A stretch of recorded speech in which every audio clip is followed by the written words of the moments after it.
Shabbat Shalom. He estado diciendo algunas cosas acerca de lo que es la palabra Shalom en una profundidad un poco más de lo que hemos oído, y que su significado realmente, en cuanto a lo que lo hemos entendido o aún en cuanto a lo que nos han enseñado, no es una base suficiente. Les voy a explicar por qué. Shalom quizás sea un saludo judío de como decir hola, ¿qué tal? ¿Cómo estás? En el pueblo de Israel es muy común que todo el mundo se diga Shalom.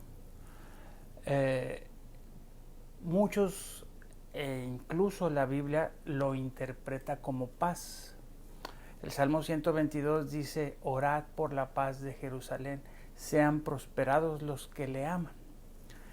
Pero realmente lo que dice ahí, y en cualquier versión un poco más acercada a lo que es la traducción original, verán que dice: orad por el Shalom de Jerusalén, sean prosperados los que le aman. ¿Y qué es el Shalom en realidad? Una de las traducciones, o quizás los conceptos más exactos, es de que nada esté quebrantado, todo esté completo. Pero no es en relación a que esté rota una taza, a que esté incompleto un rompecabezas, sino que es en relación a tu estatus delante de Dios, a tu relación con Dios, a cómo Dios ordena que hagas ciertas cosas, que no hagas ciertas cosas, y que tú te mantengas en esa armonía, la cual causa una bendición. Para ello comenzaré en el Antiguo Testamento y quiero que vayamos al libro de Deuteronomio. Comenzaremos en el versículo 4, en el capítulo 4, en el 4:40, desde el 39. Aprende hoy y reduce tu corazón que Yahweh es el Dios arriba en el cielo y abajo sobre la tierra, y no hay otro. Guarda sus estatutos y sus mandamientos que yo te mando hoy, para que te vaya bien a ti y a tus hijos después de ti, y prolongues tus días sobre la tierra que Yahweh tu Dios te da para siempre. Comenzamos a ver aquí la relación en que guardar los mandamientos dice que haga que te vaya bien y prolongues tus días. Nadie quiere tener largos días de mala manera, ¿verdad? Todos quieren tener, si son largos días, de buena manera. Entonces aquí está dándote una bendición a cambio de que tú guardes sus mandamientos. De hecho, por eso es un pacto. Un pacto es cuando Dios te dice: si tú haces eso, yo voy a hacer esto. Y entonces, cuando se dio la ley de Moisés, se le llamó un pacto. Pero es un pacto que trae varias bendiciones, que si tú las haces, accesas. Quiero que veas el énfasis que hace el Señor, hace Moisés en la Escritura, a través de que guardar sus mandamientos te traerá bienestar, te traerá shalom.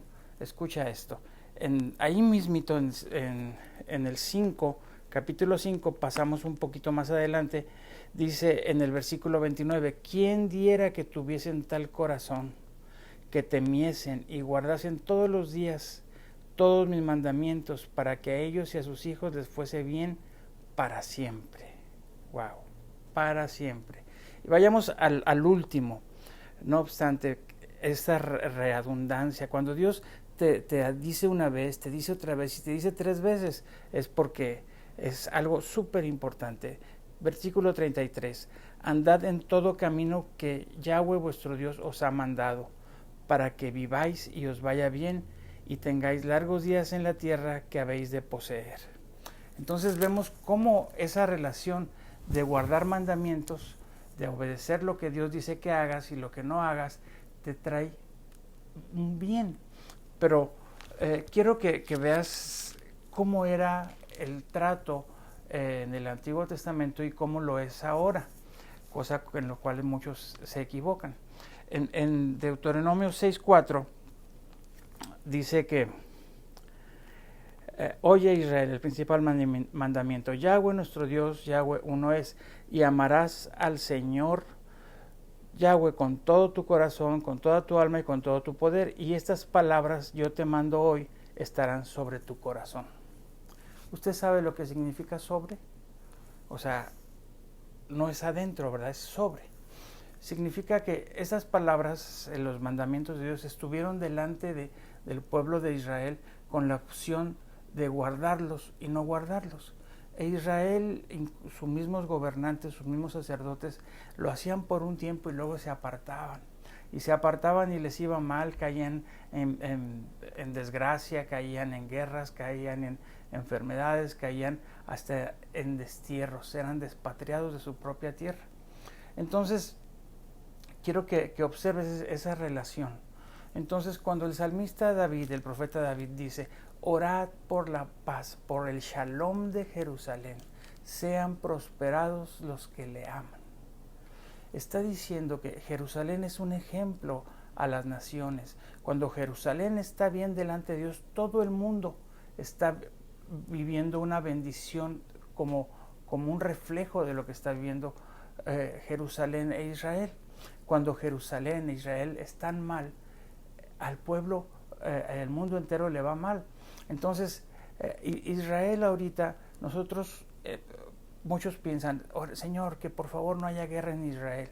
Pero lo que se debe de orar es: Señor, que Israel, que Jerusalén estén guardando tu ley, que estén viviendo de una manera santa, para que al mundo sea afectado, sea rodeado de bendiciones.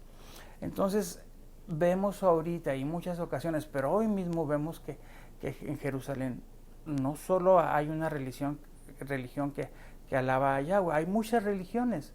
Aún me atrevería a decir que hasta satanistas podían estar allá. Pero hay muchas religiones, musulmanes, católicos, cristianos, etcétera, etcétera. Y aún ahí mismo en Israel, en Tel Aviv, lo declaran capital mundial gay con un orgullo. Entonces, tenemos que orar para que Jerusalén, para que Israel esté en ese shalom con Dios, en esa armonía, viviendo esas bendiciones. Entonces, muchos dicen: sí, hermano, pero ese era un pacto antiguo. Lo que pasa es que cuando el Señor dice que vendría un nuevo pacto, no significa que los demás pactos se cancelarían. Es como por decir, en una avenida hay varios semáforos y de pronto te dicen: pondremos un nuevo semáforo. No significa que al poner ese nuevo semáforo van a tirar todos los demás. Significa que hay algo más, se añadió algo y quizás es mejor.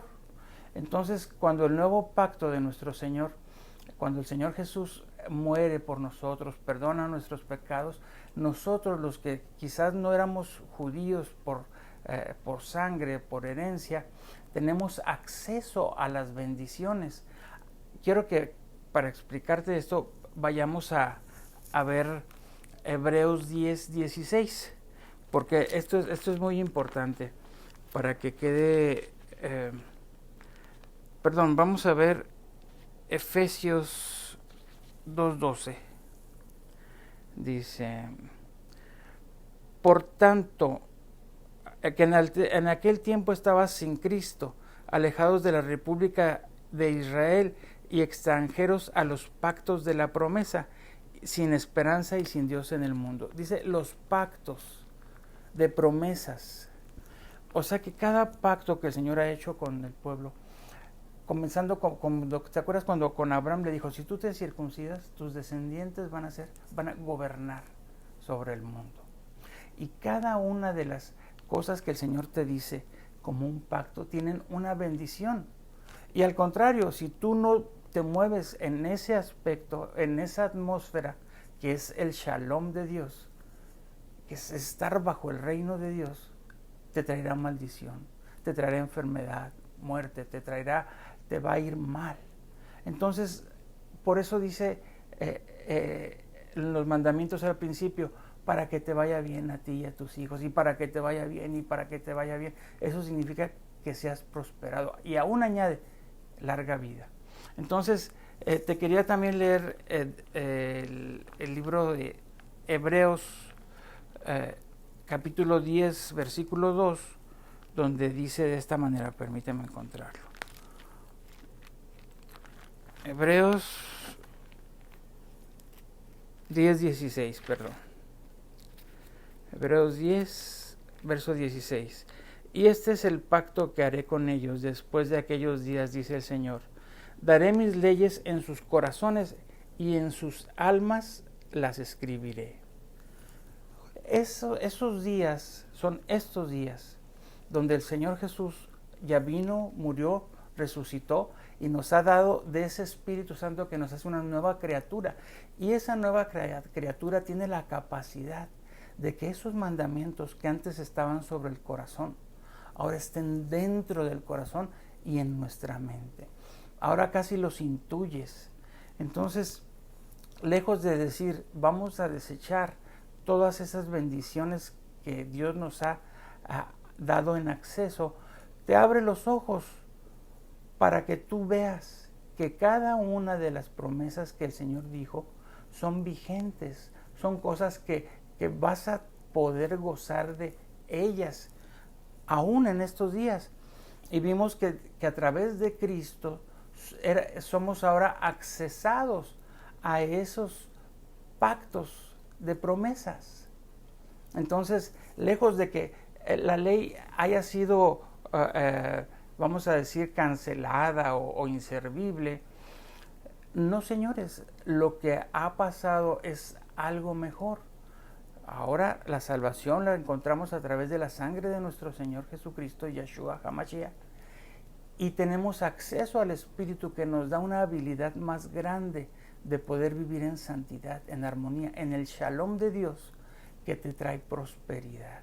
Así es de que quiero que observes y aún busques en la Biblia cómo es que Jerusalén, al estar en bendición, reflejaba bendición a todo el mundo. Y como el profeta rey David dice que oremos porque ese shalom en Jerusalén permanezca, orad por el shalom de Jerusalén y sean prosperados los que le aman, los que aman ese shalom, esa manera de vivir bajo el reino de Dios.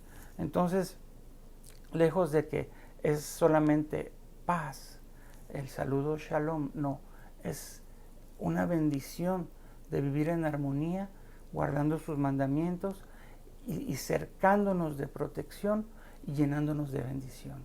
Así es de que shalom, y cuando lo escuches, reflexiona que orad por la paz de Jerusalén, es decir, por ahorita, Señor, que toda la gente en Israel, en Jerusalén, se vuelva a ti, que vuelvan a tu palabra, que se dejen de tantas cosas perversas. Y aún eso pudiera ser un ejemplo de la iglesia, de tus pastores, de tus líderes, que se sometan a la voluntad de Dios para que venga por sombrilla, por sombra, una bendición para todos nosotros. Así es de que, shalom.